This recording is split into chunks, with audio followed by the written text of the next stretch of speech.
Greetings internet, it's Monica, and today I am coming to you in a very J-Hope inspired outfit.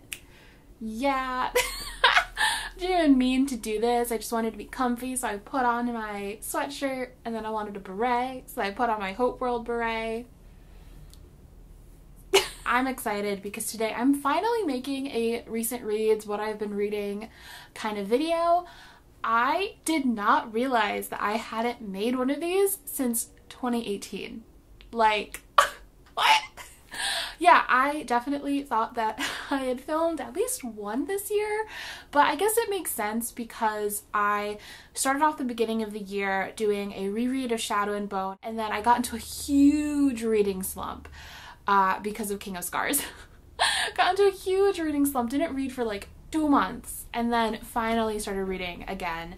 So yeah, I think I just sort of blacked out and forgot to talk about the books that I've been reading, and also I've been talking about what I've been reading in other videos, like in my vlogs and stuff. So yeah, this is basically a what I've read so far in 2019 video because we are more than halfway through the year, and honestly I haven't read that much. Definitely nowhere near where I should be in order to reach my Goodreads goal. Again, that reading slump just came out of nowhere and it hit me hard, but I'm back on the bandwagon these past couple of months and I've really been reading much more and I've just been having so much fun. I've also been reading a lot of manga and I'm not going to talk about those in this video either. I'm going to have that be a separate video, so if you want to hear about the manga I've been reading, stay tuned for that. But without further ado, I'm going to jump into the books that I have been reading and talk about some of those. As I mentioned, I started off the year rereading Shadow and Bone. I'm not going to go into too much detail with that, but I loved my reread so much. I have so many thoughts and like opinions I need to share. So yeah, keep a lookout for that. Somewhere Only We Know by Maureen Gu came out, and this I think was sort of the beginning of the end of my reading slump because I was so excited for this book. I only have the cover because I lent it out, but I absolutely adored this. If you guys don't know, I adore Maureen Gu's books. She always writes about like Korean protagonists and her books are always so fun. They basically read like contemporary funny Korean dramas, which I adore. This one follows a K-pop star and a boy who is basically moonlighting as a like paparazzi photographer. It's a retelling of Roman Holiday with Audrey Hepburn, which is one of my absolute favorite films of all time. I love that story so much, and so it was so cool getting to read like a K-pop version of that. And I also loved the setting of this. It's set in Hong Kong over the course of 24 hours, and I just loved that. I loved that it didn't shy away from a lot of the negative aspects of K-pop, all the controlling parts of it, the toxic elements, especially when it comes to diet and like body image and stuff like that. So it doesn't like shy away from that, but it's still very much so like a fluffy contemporary YA romance, like a really great meet cute story, and I just loved it. I loved getting to fall into a Maureen Gu story again. So if you love cute, quirky YA contemporaries, I highly recommend Maureen Gu in general, and I love this one. So then after that I read, and a bunch of these I read via audiobook or I've unhauled already. So Red, White, and Royal Blue by Casey McQuiston. This book has been everywhere. It is basically a book, a new adult novel. It follows two guys who are they in college or are they out of college? I think they're like right out of college, something like that. Anyways, the one is the Prince of England and the other is the son of the president. The president's a woman. It's basically like what could have been. Not gonna get into that though. Anyways, it's great. It's fluffy. It's a little steamy. It's like, I just love the characters. I loved their love. And what I love so much about this book is that it like is so unabashedly hopeful, and it like presents a future of America and England that is progressive and like just like what it should be. And that's what I love about this book, is that it doesn't shy away from just like being happy and not feeling like it because I feel like so often when it comes to queer stories, I feel like people expect them to always be like tragic, and you know, obviously those stories are important, but at the same time like happy stories are also important, and that's why I love this book. It's like the happy, cute, queer contemporary, and it just makes my heart swell. I love the characters, highly recommend it. I hope that there is one day an adaptation of this book, because I just think it'd be such a great film. I'd love it. I'd love to watch it. And honestly, that premise alone, like as soon as I heard that premise, I knew I had to read it, because I have this like love for like children of people in positions of power. I just find that like such a fascinating like thing to read about. So yeah, I was really into it. Then I read Again But Better by Christine Riccio, who a lot of you are probably familiar with because she is a booktuber here on YouTube. This book follows Shane, who is in college, and you follow her from two different points. From when she's in college and she's doing this study abroad semester, and also when she is in her mid-20s, she's graduated and she's, you know, going about her adult life. And the two timelines sort of mix at one point. It's like a do-over kind of plot line, which I love. Like I'm always so fascinated by plots that take a character and like bring them back and like allows them to like redo stuff just to like see, because like everyone has that sort of like fantasy, like, oh, if you could go back, like what'd you do differently?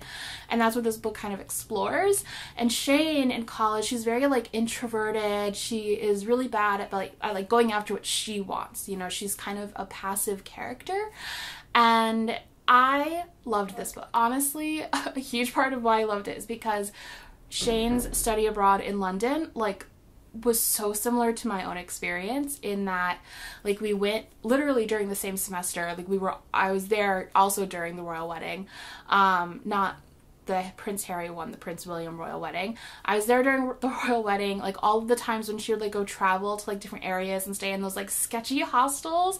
Like there's this one scene when they're in Paris, and one of the hostels you have to like push a button every like 30 seconds in order to get water, and I was like, oh my gosh, I remember that. I remember those sketchy, weird hostels. So a lot of it was like I just connected so much with that, and I also just like connected with her character so much. Like I was definitely like very similar in high school and college, like very timid, afraid to like really go after what I want, and I just loved her, and I loved her story, and I loved the way that the plot moved. I thought it like went in very interesting directions. Like it never went in the direction that I was expecting it to go, and I loved that. I loved the focus. Like obviously there's a romance in it, and that's a huge focus of the book, and I loved that. I thought it was cute, but I feel like more important to that was really about Shane's growth and Shane's development, and I loved reading about that. I felt a little bit weird reviewing this one because I mean, obviously I've known Christine for years, so, you know, I can only give you like my honest opinions, and you can like decide and judge for yourself. Everyone is going to read differently and experience art differently, and for me, I really loved Again But Better. So yeah, that's all I can really say about that.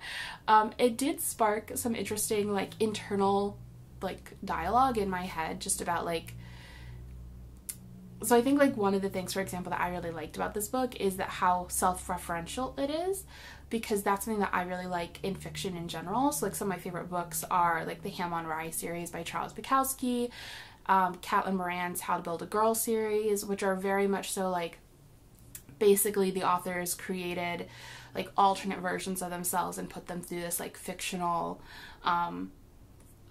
story, and I love that. I think it's really fascinating as a reader. That's something that like I loved studying when I was in college, like just like reading about these like semi-autobiographical fictional works. I just love that.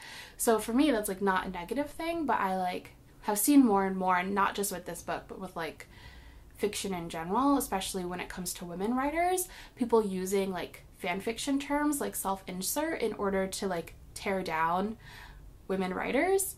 And I think a huge part of that is because fan fiction was also a big like women driven thing, and so I have like, I don't know, I have a lot of thoughts about the way that we talk about like fan fiction and women who write and women's writing in general, and I feel like this book and like seeing some of like the reviews of it have also like sparked that dialogue within me over the past couple of months. I've been thinking about it a lot. I don't really have any sort of like thesis or whatever, but it's just something that I've been contemplating. So Then I read Daisy Jones and the Six by Taylor Jenkins Reid. I don't have my copy of this. I might have unhauled it, or I lent it out to someone. I'm not really sure. But the longer I've been away from this book, the more I've actually grown to dislike it. I initially gave it, like when I first finished it, I gave it 5 stars, and then I lowered it to 4. And I think I might lower it to 3. So first of all, I don't think I would have liked this book at all if I had just read it, because it's written in this sort of like oral history style, so it's like all transcript. So I'm glad I did the audiobook. I feel like I can't imagine having liked it had I not read it the audiobook. So there's that. And second of all, I just like really struggled to connect with pretty much any of the characters except for Karen. I loved Karen. I loved her story. I loved her mentality. I loved like her whole arc was just fantastic. I thought the depiction of like abortion and a woman's right to choose was really well done in this book. But outside of that, I really couldn't bring myself to root at all for like Daisy and the dude. I forget the dude's name. I guess I did get the chemistry between them, but at the same time I didn't. I didn't even realize that I was supposed to like see chemistry between them until all of a sudden it was like told to you in the book, and I was like, oh, I just thought they were friends. I just didn't even read it that way. So I struggled with like connecting with those characters, with pretty much all the characters. I liked the idea of it, but for me, I think there are a lot of other pieces of, like, Caitlin Moran's How to Build a Girl is also sort of in the music industry, and also follows a girl who's sort of trying to navigate that world, and, you know, people wanting her to be a muse, but her, like, wanting to be her own person. Like, I really like that story a lot more, and Almost Famous, which is a film that it's one of my favorite films of all time. And so I think I just had a lot of like really high expectations for this book, and so, you know, maybe my expectations were just too high, but I just didn't love it. I just couldn't connect with it. And honestly, I think that's kind of like a personal thing, because I know so many people have read it and just absolutely adored it, and I think that's awesome. So take my opinion with a grain of salt. Maybe you'd love it. I just did not. It was not for me. Then I read Sorcery of Thorns by Margaret Rogerson. Yeah. So I have a whole vlog of me reading this book that I totally forgot to upload. Like, I found it on my phone the other day. It's from May. So I'm like, I don't even know if I want to upload it anymore, because it's kind of like months past. But I read this book, and literally the like whole plot of the vlog is that I start it and I'm loving it. Like, literally the first like 100-some pages, like, I thought this was going to be my new favorite book of all time. I was so into it. And then over the course of the book, you just watch me like become less and less in love, because it just gets so much worse. So yeah, this book is set in this world where all sorcerers are viewed as evil, and there are these libraries where grimoires are housed, and the grimoires all have their own personalities, and I loved that. I thought that was so interesting. I thought the world building at the beginning was so fun. I loved the characters. I loved like Nathaniel Thorne, who is a sorcerer, and we meet him at the beginning, and he shows up and he's sarcastic and snarky, and then the main character is like really bad at reading sarcasm. Like, she just sort of grew up in this library and has been incredibly sheltered, and so, you know, when he says that like he eats women for dinner or whatever, she just believes him, even though like it's very obvious that he is totally messing with her. And so it's really quite funny, and I loved that, and I loved their interactions, and I loved Nathaniel. Yeah, all of that was so fun, so good. I was sold. And then the book just continues, and it has this plot that I thought was so pointless. Like, I just felt like the plot just felt very disconnected from the actual like characters, like the character development and character growth. I don't know, it just felt so disconnected. Nathaniel's supposed to be 18, and I really didn't buy that. Like, he behaved like he was in his 20s, and also the way that other people like reacted to him would have been really creepy if he had been 18. Like, I think that the author wrote him as like in his 20s, but then made him 18 so that it could be YA or appropriate for YA, because like there are moments where like he'll talk about how he, you know, ran naked through the streets and like middle-aged women sent him like love letters years ago. And so I'm like, so when he was like 14, because that's creepy. That's not funny. Sorry if you can hear noises, New York City. But yeah, I really didn't like that. I could like forgive that because I get it. Like sometimes, you know, I feel like new adult is a harder sell. I think this book should have been new adult. I think it would have been better had it been. And I also just feel like a lot of the magic in this book and a lot of the world building of it was just sort of squandered. Like, I wish that it had been less plot driven. You know, I think about books like, you know, Laini Taylor's books, for example, Strange the Dreamer, where it is this really beautiful world, but she allows herself to take the time and explore that world and create this really beautiful atmosphere. And I feel like this has a lot of like similarities in that it has all these really beautiful ideas, like beginnings of ideas, but it never allows itself to explore any of them. So for example, there's this character Silas who's a demon, and I would honestly read a whole book about Silas. I thought Silas's character was so fascinating because demons like don't have souls. Also, that's the other thing, is that this book is very, very much so like a recreation of Howl's Moving Castle. And like, if you're going to read one, I highly recommend reading Howl's Moving Castle over this. Like, this is like a poor man's version of Howl's Moving Castle, in my opinion. So yeah, there's like a lot of the plot was just like very much so straight out of Howl, and Silas is one of them. But I found Silas's character so fascinating. I just wish that we had gotten more, you know, or if this had been part of a series, if this had been the beginning of a series and we got to like explore these characters and this plot even more in depth, I think I would have liked it better. Then it just felt to me really, really weak with really great ideas. So those are my thoughts on Sorcery of Thorns. I'm super bummed because I loved this book so much when I first started it. I truly thought it was going to be one of my favorite books of all time. Then I read Wicked Fox by Kat Cho. I read this one for Readathon, so I talk about my reading experience of it in my Readathon vlog a bit. Honestly, a huge part of that vlog is not really reading, but anyways, I loved this book. I gave it 5 stars. I had such a fun time with it. This story follows Gumiyoung, who is a Gumiho, and basically in Korean mythology, these foxes eat the souls of men in order to live an immortal life. And so she lives with her mother in secret as Gumiyos, and they eat the souls of men, basically. And she ends up saving this boy, Ji-hoon, one day in a forest, and her life sort of changes from there. I love this book. This book takes place in Seoul, which is one of the things I loved so much about it. I loved just like exploring Seoul. I loved all the food that was in it. This book made me so hungry. I'm going home tomorrow to visit my mom, and I'm so hyped so she can make me all the Korean food. But yeah, I loved this book. It reads like a Korean drama.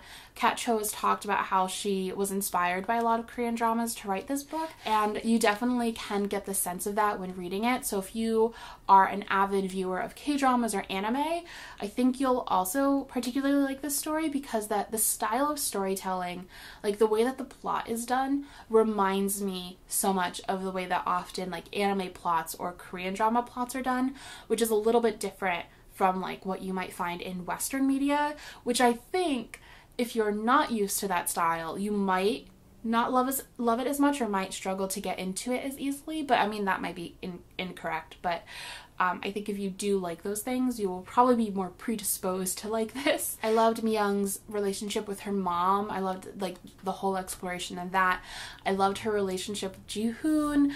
Like, it was just like very subtle and quiet, but it like built up into something so good, which I loved, like their relationship. I loved the mythology of this book. It, you know, I think is the first time I've read a fantasy that has been so entrenched in Korean mythology, and I just loved that. Absolutely adored that part of it. I also loved that the girl, Mi-young, is the like monster, you know, like she is the like paranormal villain in that, she's the vampire, she's the werewolf. Usually in YA, like, the guy is always the, like, predator, and I love that Mi Young is that in this story. I just freaking adored this book. I had such a fun time reading it. I'd highly, highly recommend it. Then I read Lovely War by Julie Berry, and this book I loved a lot at the beginning, and I didn't love as much by the end.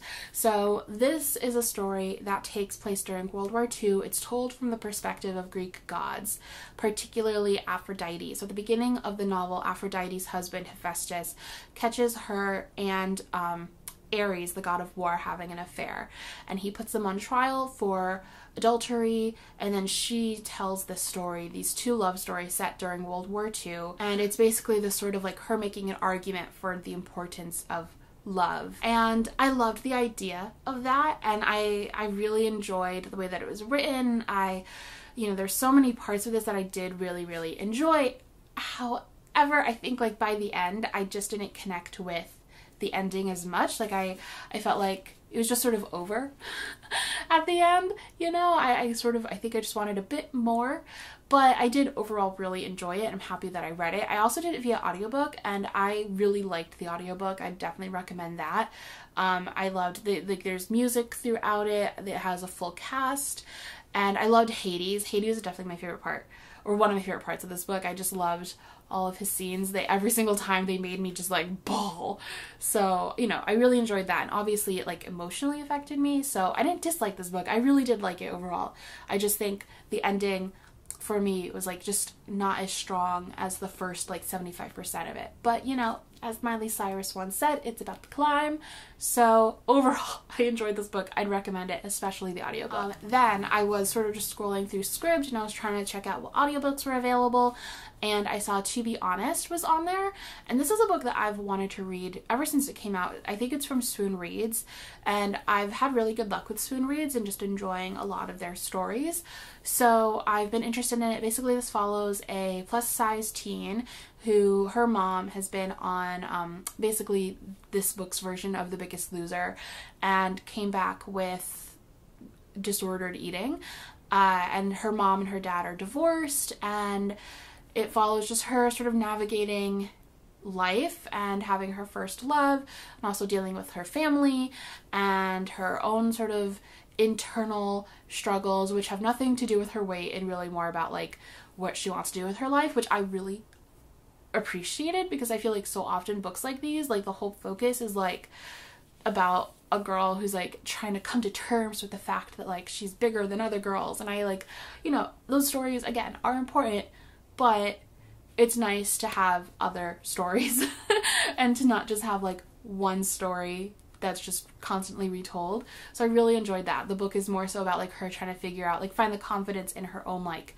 abilities and her own dreams, and I really appreciated that. And I loved like her friendships and her relationship with both her parents. I thought the way that like that was depicted was also really interesting, because like both of her parents are, not the greatest in a lot of moments. Like her mom is very much so preaching like a very toxic is preaching very toxic things when it comes to food to her daughter, and is also like dealing with disordered eating, and then her dad is sort of MIA, and at the same time the book doesn't depict them as like pure evil. It like very much so is more nuanced, and it like has room for the fact that like your parents aren't perfect and they're gonna like mess up, and it just felt very real and honest. So I really enjoyed that. I definitely would recommend this one. I was in like a cute contemporary kind of mood, so I picked up Field Notes on Love by Jennifer E. Smith. This is my first time reading a Jennifer E. Smith book. I loved this book. This book, like when I first started it, I was like, I'm sold. This book is so cute. It's everything. Basically, this is a pure meet cute story. This follows two characters, Hugo and May. Hugo is one of 6. He is a sextuplet, so he has 6 twins, or 5 twins plus him, so 6 in total, and some of them are identical. He has an identical twin, and they all sort of look very similar. So there's 6 of them. They live in Surrey in England, and then there's May, who lives near New York City, sort of in the like Hudson Valley area of New York. Follows both of them as so Hugo, at the beginning of the book, his longtime girlfriend breaks up with him, and they had planned this cross-country, in the US, cross-country train trip, and she tells him, why don't you go on the trip since I'm breaking your heart, here you go, your consolation prize. So he's like, okay, sure. However, all of the travel details are booked in her name and he can't transfer any of it over, so he ends up putting out a call online for another girl with his girlfriend's same exact name to go on this trip with him, thus meeting May, who is a wannabe filmmaker, and she wants to experience more of life because she wants to be a filmmaker, but she's worried that without having experienced a lot, she can't tell, richer, fuller stories. And so she ends up going with him on this trip. They both lie to their families about what they're doing, and yeah, the story takes off from there. It's a totally absurd premise, but I loved it. I loved every moment of this book. It made me laugh. It made me cry. It was adorable. It was pure and wholesome and good. Highly recommend it. Yeah, and I love the book because it is really cute and fluffy and all of that. It read like a cute teen film, but at the same time, it had a lot of heart to it. May's relationship with her grandmother was so good. So good. And then I also thought Hugo and the sort of Hugo's whole thing is trying to be an individual while also being part of this family unit that has been for so long about being a unit of 6, part of a pack as opposed to part of a person of one. And so that's his journey, which I thought was really fascinating and really well done. And I love reading about huge families who love each other but are slightly dysfunctional. Yeah. I also really valued the fact that the mom, Hugo's mom, is a blogger, but she's not villainized for it, because I feel so often in a lot of books, whenever the mom is any sort of blogger or whatever, she's depicted as very vapid and horrible for it, and I hate that because it's just a job, and I love the way that it's depicted in the book. It's not a huge part of the book, but it's a very small thing, but I liked it. I thought it was very sweet, and the whole thing, it's just so good. It's so sweet, so pure. I highly recommend it. And then unfortunately have to end this book on a bit of a negative note because I finally picked up, after years, First and Then by Emma Mills, which I actually ended up DNFing. Honestly, I just think that this book doesn't age very well. It felt very old, YA contemporary. There are that use the word prostitute a lot, which I haven't heard in so long. And it just it was so cringy, just every time. By the 5th time prostitute came up, I was I can't do it anymore. I had to stop. But yeah, I also tried it via audiobook too, and I really didn't like that. The author reads it, and I feel audiobook narrators, there's a craft to what they do, and there's a reason why they get paid to do what they do. And yeah, I just didn't really like this one as an audiobook either. So I tried it both ways, just couldn't really connect with the story or the characters, so I ended up DNFing it, unfortunately.